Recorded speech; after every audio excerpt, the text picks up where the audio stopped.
UGC के नियमों के खिलाफ पूरे देश में बढ़ा विरोध। सिटी मजिस्ट्रेट के इस्तीफे के बाद अब बीजेपी में लग गई इस्तीफों की बौछार।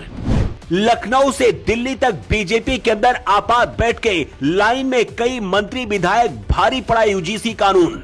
राजनीति ऐसी बीमारी है जहां नेता अपने परिवार के नहीं होते, फिर समाज और देश तो दूर की बात है।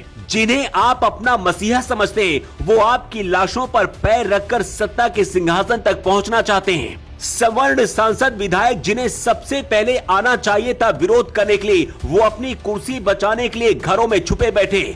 आम जनता पूरे देश में सड़कों पर उतर आई है, लेकिन यूजीसी के विरोध में बरेली के डिप्टी मजिस्ट्रेट के इस्तीफा देने के बाद हालात बदल चुके हैं। विरोध और ज्यादा बढ़ गया है और बीजेपी में इस्तीफों की बौछार लगी तो मोदी की नींद शायद खुली है। लखनऊ से दिल्ली तक बीजेपी के अंदर करंट दौड़ गया है। जल्दबाजी में सरकार को अपना फैसला बदलने का संदेश देना पड़ा, लेकिन यूजीसी के नए नियम लागू होने के बाद क्या होने वाला है, पहले उसे समझिए।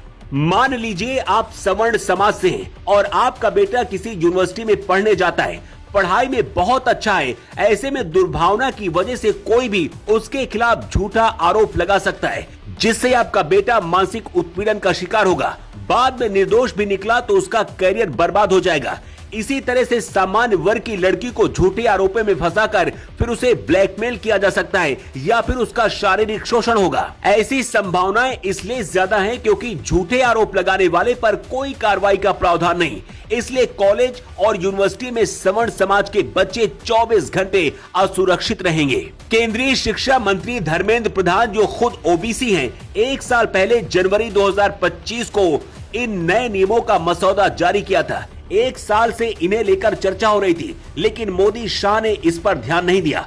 यूजीसी के नए नियम सिर्फ सवर्ण जातियों के खिलाफ नहीं, बल्कि भारत को फिर से गुलाम बनाने की तैयारी है। यही वजह कि इसे वापस करने के लिए बहुत सारे ओबीसी और SC/ST वर्ग के लोग भी मांग कर रहे हैं। इस कानून के आने के बाद यूनिवर्सिटी में पढ़ाई की जगह सिर्फ जातिवाद का अड्डा बनेगी। यूजीसी के खिलाफ विरोध बढ़ता जा रहा है, लेकिन इसी बीच यूजीसी के विरोध में बरेली के सिटी मजिस्ट्रेट अलंकार अग्निहोत्री ने अपने पद से इस्तीफा देकर और ज्यादा हवा दे दी है। बीजेपी के अंदर भी इस्तीफों की बौछार लग गई है, जिसकी वजह से लखनऊ से दिल्ली तक बीजेपी के अंदर बैठकें शुरू हैं। लखनऊ में बीजेपी के 11 पदाधिकारियों ने यूजीसी नियमों के खिलाफ बीजेपी पार्टी छोड़ने का ऐलान कर दिया है। रायबरेली में बीजेपी किसान मोर्चा के वाइस प्रेसिडेंट श्याम सुंदर ने इस्तीफा दिया है। भाजपा बूथ अध्यक्ष कृष्ण कुमार ने भी यूजीसी के विरोध में इस्तीफा दिया है।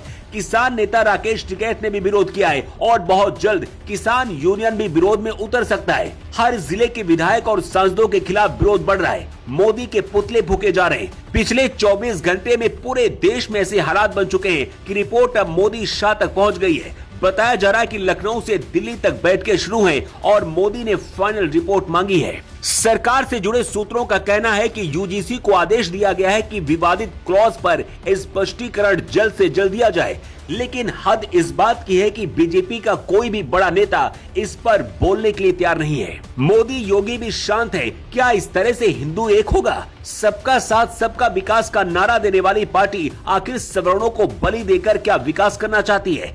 देश के छात्र और शिक्षक मोदी को अपने खून से लिखकर चिट्ठियां भेज रहे हैं। सवर्ण आर्मी चीफ सर्वेश पांडे के बाद भाजपा नेता और नगर निगम के पूर्व उप सभापति जगदीश पचौरी ने भी खून से प्रधानमंत्री मोदी को एक पत्र लिखकर ड्राफ्ट का विरोध किया है।